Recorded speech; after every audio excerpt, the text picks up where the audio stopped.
توابۍ په شاه منصور کې څلور کسان بې ګناه یعنې ووژل شول. یعنې دا څلور واړه عزتمنو د یو کور د یو مور او پلار نه پیدا و، یعنې څلور سکه وروڼه وو. راځئ مینهوالو دا اخر په څه باندې تاسو موږ سره په دې ویډیو کې کتلی شئ. د دې ویډیو نه مخکې اول زه تاسو ته دا یادګینه وکړم، تاسو کو چارې زموږ په دې سوپر کلیک چینل کې نوي وئ، چینل هم نوي سبسکرایب کړئ. مهرباني وکړئ تاسو زموږ د سوپر کلیک چینل د سره سبسکرایب کړئ. خوا کې سره د ټلۍ نشان ووهئ چې هره یوه نوې معلوماتي ویډیو تاسو ته په اسانۍ باندې در ورسیږي.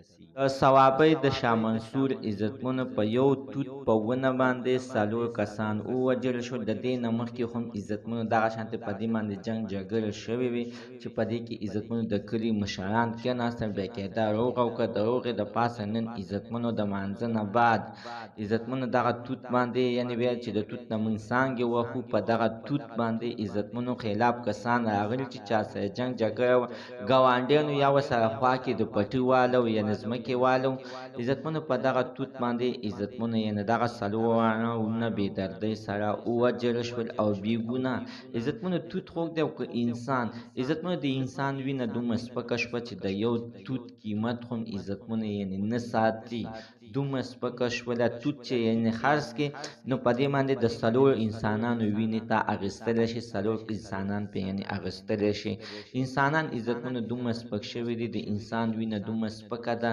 عزتمنو دغه توت خو به په دغه ځای باندې به ولاړ به وي، خو دغه عزتمنو خو دا څلور کسان به عزتمنو هېڅکله په دې دنیا باندې به نه وي. ویل کېږي چې دوی خو پرې هم ډزې کړي دي، هغوی کې هم عزتمنو دوه کسان زخمیان دي. دوی هم دومره شریف نه و چې دوی یعنې ورته کتل، دوی پرې هم عزتمنو د خپل یار نه ډز بوز کړی دی، خو په هغوی کې عزتمنو دوه کسان ویل کېږي چې زخمیان دي. زموږ د دې ویډیو مقصد عزتمنو همدا دی چې هېڅکله په معمولي خبرو باندې جنګ جګړه مه کوئ.